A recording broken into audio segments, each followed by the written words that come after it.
Enjoying the show? You can help others find it and enjoy it too by giving us a 5-star rating or review. If you feel like reaching out to us with a question or comment, you can send us an email at mywifetherd@gmail.com. And don't forget to visit our website at mywifethedietitian.com, as well as our social media pages. We're on Facebook, Instagram, and YouTube. Enjoy the show. It's Rob and Sandra from My Wife the Dietitian, and this is Nutrition Nuggets. Hey, Rob. Oh, hi, Sandra. Welcome. Welcome. We're going to talk about chocolate. What? Really? Yeah. Okay. And a bit of a quiz for you, but more like myths. A chocolate quiz. That sounds like a tough one. Sounds delicious. It sure does. I love chocolate. Yeah, who doesn't? Well, I guess there's people who probably don't like chocolate because there's all kinds of people who like and dislike all kinds of things. But I think most people are in favor of chocolate. I think there was a survey of dietitians, like thousands of them, and 97% said they eat chocolate. That sounds about right. Yeah. All right, so this is a quiz, you said? You're going to ask me, you're going to quiz me on chocolate. Well, okay, the first one. If I eat chocolate before bed, will it help me relax with the magnesium? Absolutely. Yes, chocolate before bed is a great thing. No. I think, oh, really? Dang. Probably not. If I like the way the question is phrased, though, because it will help me relax with the magnesium.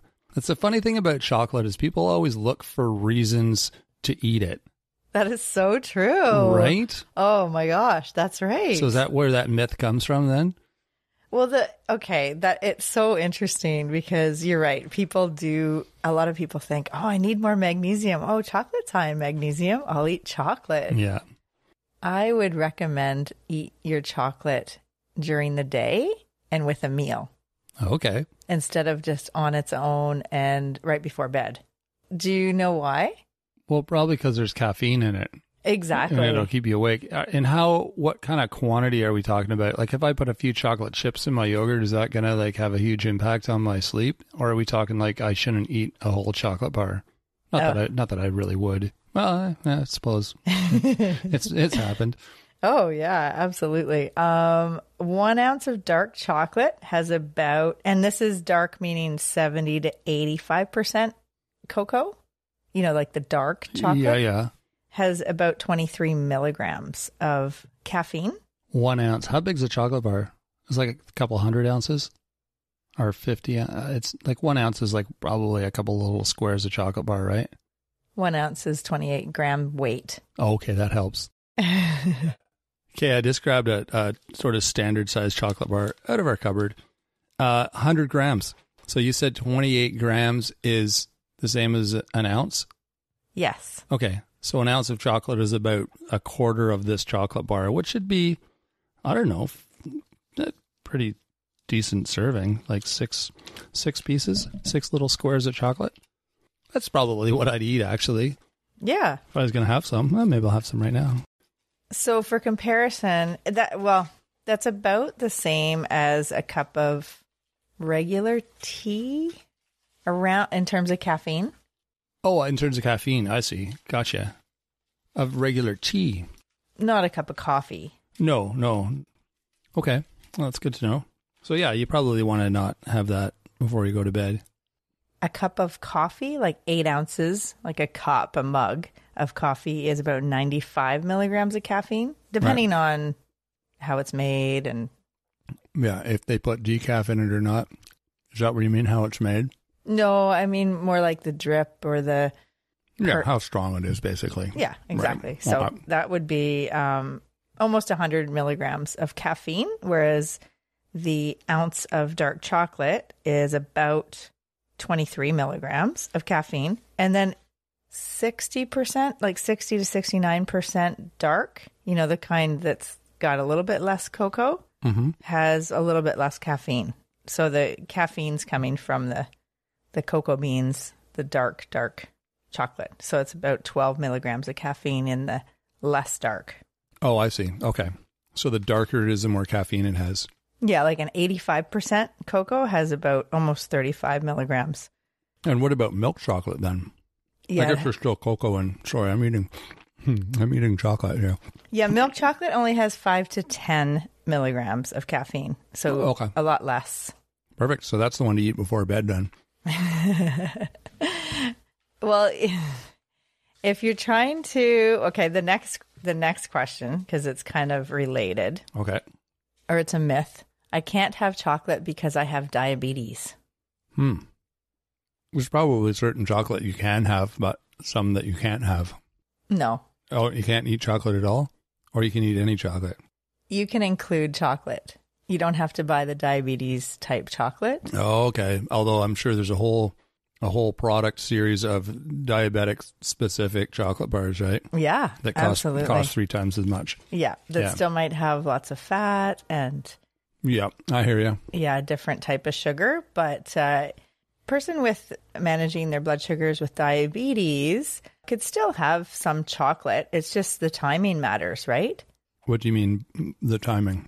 Well, instead of having some chocolate right before bed, because it's pretty sugary. Okay. With a meal. So back to the diabetic eating chocolate before bed. Is that going to affect them differently because they're diabetic, or just because it will affect their sleep like anyone else?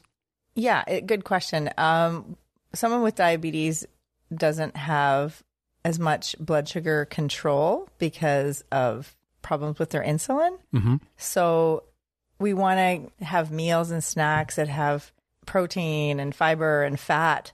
And if you just have something quite sweet on its own, that's not great for blood sugar control. And that goes for anyone, really. Right. Okay. That's why I said timing matters. Right, I see. And it's probably better. Did you get my point? I think I've said it 3 times, but I don't think it's sunk in. You should eat, if you're going to eat chocolate before bed, have it with something else. Is that your point? I said have it with a meal. Right. Sometime during the day. Oh, I see. Okay. Rather than at night, like before bed. Right. Like and eat milk chocolate because it's less caffeine.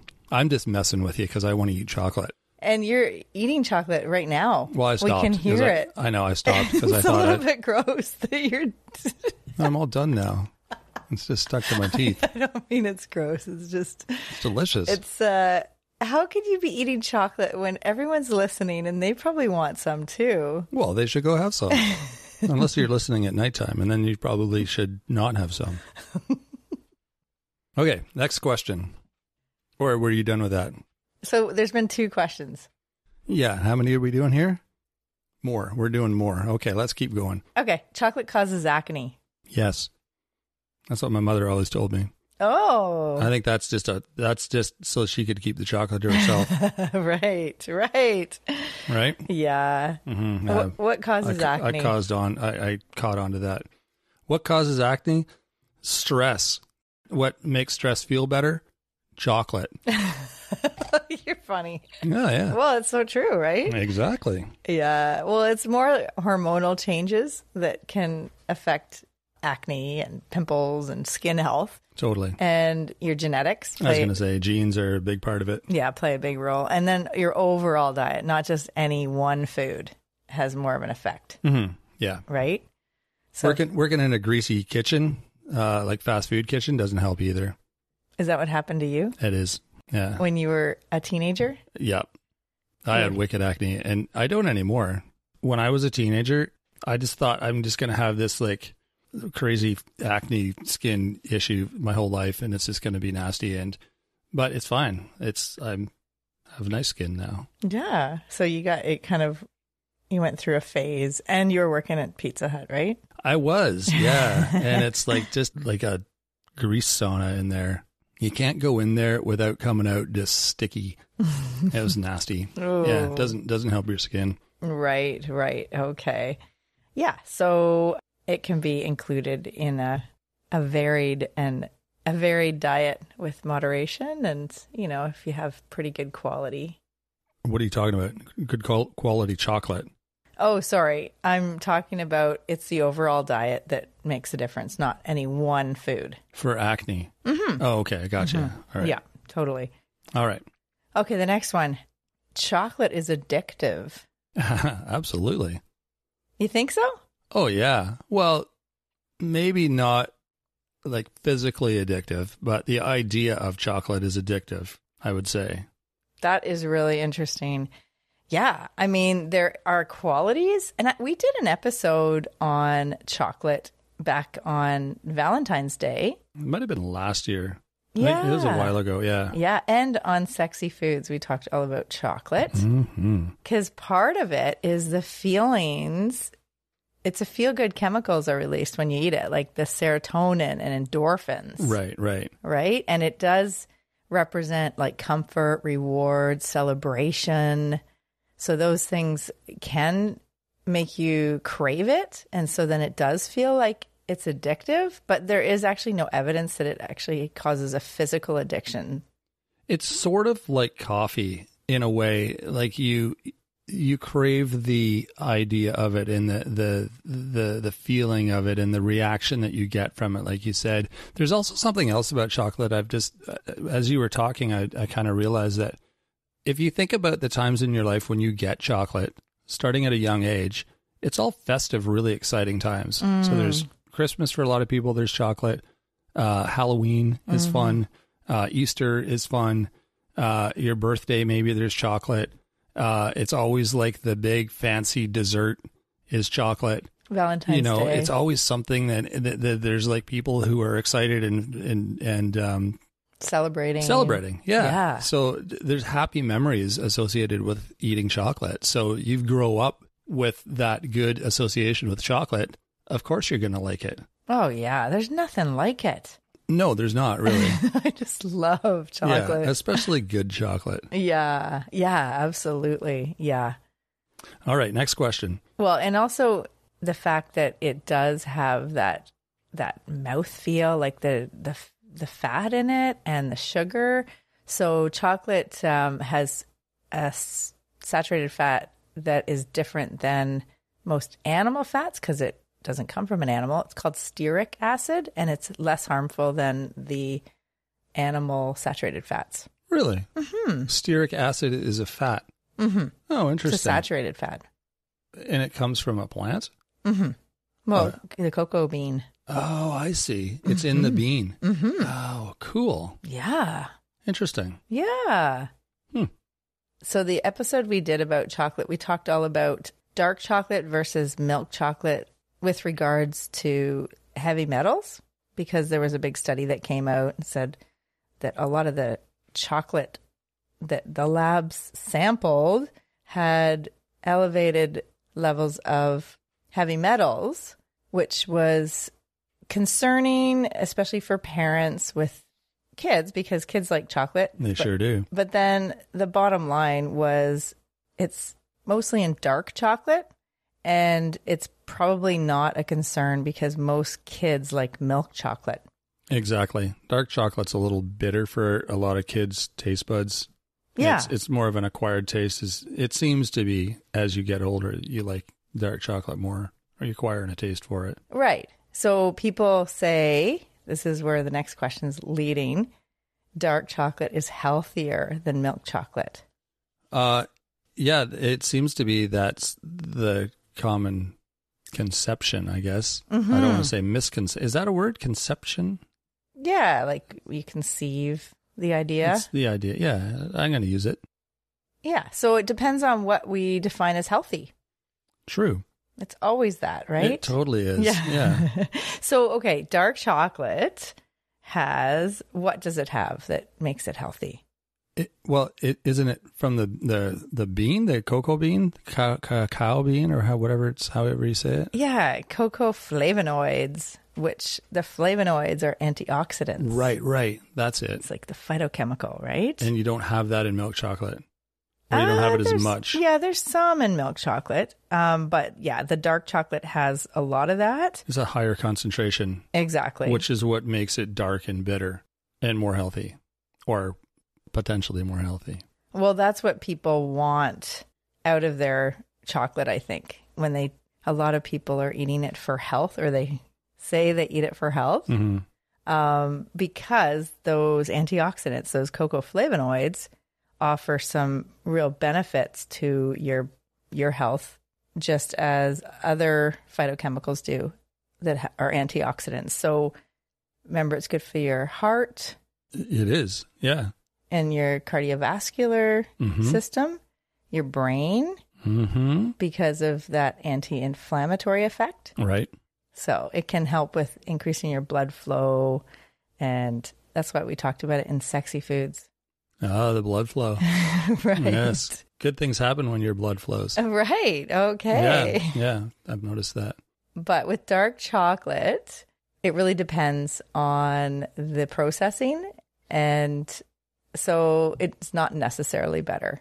Sometimes the cleaning, the fermentation, the roasting time, the Dutching, which is alkalizing, and additions of emulsifiers we've talked about, and sugar can really affect the polyphenols in the dark chocolate. Even they're almost eliminated. So you might not be getting as much benefit as you think. Okay. And there's something to be said about milk chocolate. Okay. With the B vitamins in milk chocolate. B vitamins? Yeah. Okay. Well, there's B vitamins in chocolate. Okay. So there's thiamine, the B1. Remember we talked last week all about, or it was Monday, I guess, the supplements. B50 complex. The complex. That's right. So B1 thiamine helps convert the carbohydrates to energy. So there's some B1 in chocolate. There's B2, the riboflavin, and it helps the body break down fats, protein, and carbohydrates to make energy. Right. But guess what? What? There's more riboflavin in milk chocolate. Oh, than in dark chocolate. Yeah. Oh. Yeah, so there's more B2 in milk chocolate. And then B3, niacin. You've heard of that one? Oh, yeah. It's good for skin and nerves and digestion.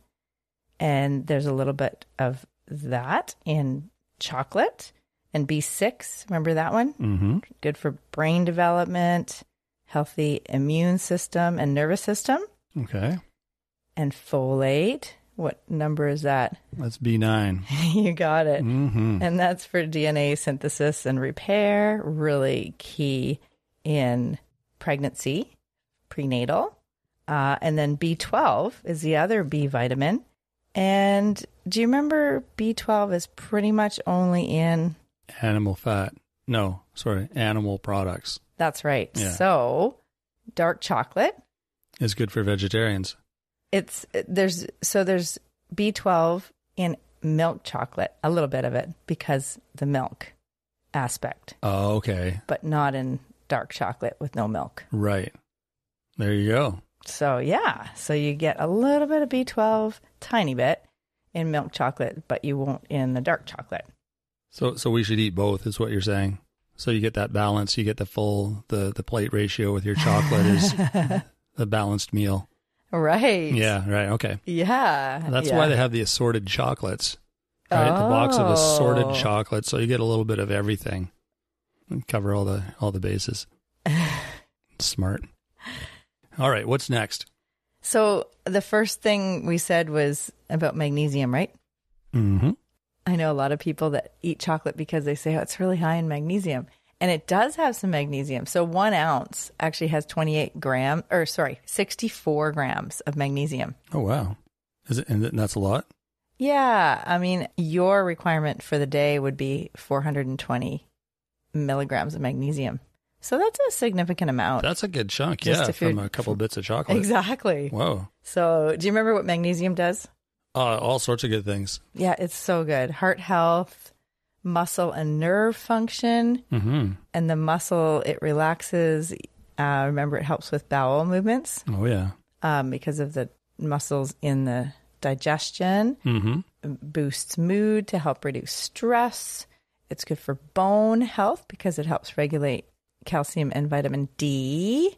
And it helps with sleep quality. So calming nerves and regulating melatonin production. Right. But even though, because that was the first statement about I have my chocolate before bed because of the magnesium. Right. And people think magnesium helps them sleep better, but it's kind of offset by the By the sugar and the caffeine. The caffeine. Right. Yeah, mostly. And and then the sugar, you kind of don't want to have that sugar spike right before bed. Mm-hmm. Plus, there's something else in chocolate called theobromine. Oh, we've talked about that before. Yeah, it's what makes chocolate poisonous to dogs. Oh, see, I always thought that was a myth too, that chocolate lovers said so that they wouldn't feed chocolate to the dogs and they'd save it for themselves. Right. Yeah. Well, that. But that's a legit concern then. Yeah, and it's a muscle stimulant. Theobromine is a muscle stimulant. Yeah, so Okay. it kind of counteracts with the magnesium that helps right. with relaxing muscle. Hmm. So, yeah, it's so interesting, all these different chemicals and vitamins, minerals that are in this little... Packet of goodness. Oh, yeah. Yeah, no doubt. You kind of don't want to know all that when you're eating it. It takes the fun away from it. Yeah, but this is mostly good, right? Mm-hmm. Yeah. And then also, my last one, myth or statement, chocolate causes weight gain. Maybe.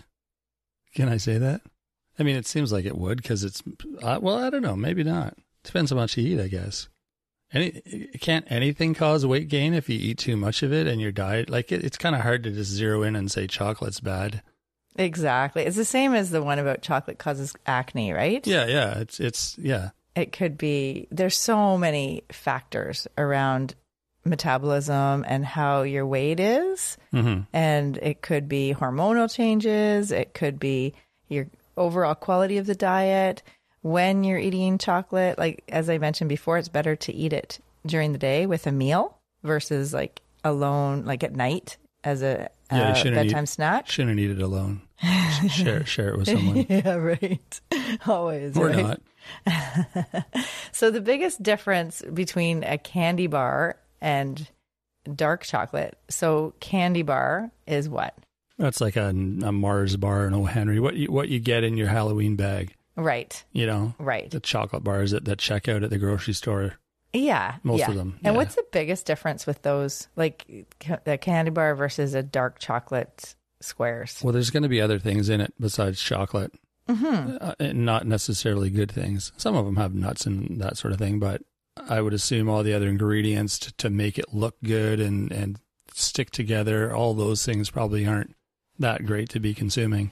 Right. Or I think overall or overarching theme would be more sugar. Well, yeah, that too. Probably a little bit more fat. Mm-hmm. Yeah, and more calories usually. Yeah, right. So like in a candy bar, it's about 210 calories versus the same equivalent weight in dark chocolate would be 170 calories. Oh, okay. And the fat's about 13 grams and the dark chocolate would be about 12 grams. So not a big difference. Okay. The saturated fat in the candy bar is about 8 grams and the dark chocolate is about the same. But the sugar is 24 grams in the candy bar versus 6 grams in the dark chocolate. Oh, wow. That's the biggest difference. Yeah, right there. Yeah. So do you remember about when you look at how much added sugar divided by what number to make a sugar cube? It's 4, isn't it? Yeah. Yeah. So 24 grams. 6 sugar cubes? Yeah. In a candy bar. Yeah. That seems about right. Right. Versus dark chocolate is about 1 sugar cube, 1 and a bit. Yeah. So, yeah. Wow. So that's the biggest difference between like a candy bar and dark chocolate. So it's not necessarily the chocolate that might be causing weight gain if you're eating a lot of it. It might more be what type of chocolate you're having and how frequently you're having it, when you're eating it, all those things. Yeah, for sure. Makes sense. Yeah. So it's kind of the overall diet and not just the one element, one food. And that goes right across the board for whatever it is that you're focused on, whether it's a bag of chips or a hamburger or whatever. There's no one bad food. That's right. One food's not going to make or break your overall eating pattern. Mm-hmm. Yeah, it's the overall good, healthy diet that you should be focused on instead of the individual things. Anyway, that is it for today. Thanks for sharing that, Sandra. I think I'm still going to eat chocolate despite some of those myths. And hopefully that was enjoyable for everyone. Hope you learned something. If you want to know more about what we're doing or just want some more information on anything nutrition-based, check out our website. It's mywifethedietitian.com. Lots of great articles in the blog section there. And if you have questions about anything health-related, nutrition-related, that sort of thing, feel free to drop us an email. We're happy to discuss your question as an episode. We do that all the time. We get listener questions. The email address is mywifethed@gmail.com. You can also find us on Facebook, Instagram, and YouTube. Feel free to leave a comment, give us a like, a thumbs up. Those things are all super helpful. We love hearing your feedback. You can also rate and review the show too on your podcast player. There's a spot to do that. That is always appreciated. And share with a friend too. That's something else that helps us spread the show. It is good for everyone to hear how to stay healthy. So share away. And don't forget to join our newsletter when you're on the website. There's a button for that. You can get our weekly newsletter. It's free. There's all sorts of tips and different recipe ideas, updates on what's coming up, what we've done, all that kind of thing. We might put a picture of us on there once in a while too, just to show you what we look like. Just for fun. Because this is all audio. Eating a chocolate bar or something. I'm definitely bringing this theme for tomorrow's group that I'm doing with the women through menopause. Mm-hmm. I'm sure they like to eat chocolate, so that would feel good that they're allowed to. Allowed to. Well, there's probably no some myth that says rules. if you're going through menopause, you shouldn't eat chocolate. Right. And then you can bust that myth wide open. You should bring some chocolate, actually, really. Anywho, that is it for this week. We'll be back next week on Monday with a full episode about something equally exciting. With Lisa Blackwell. That is true. Lisa Blackwell is going to be joining us. We're going to be talking all about food prep and just all good things to do with eating and making food. Beyond Food Nutrition is her company. There we go. Yes. So that will be Monday. So until then, have a fantastic week, everyone. And don't be afraid of having a little bit of chocolate. Go get some. Thanks, Rob. So good. No problem, Sandra.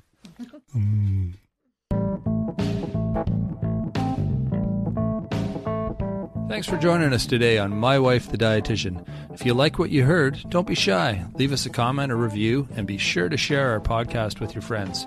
If you'd like to hear more, hit that subscribe button. You can also follow us on our social media pages for updates, episode trailers, and other odds and ends. For more info and links on what we discussed on today's episode, check the show notes. We'll be back next week with another informative and fun-filled episode.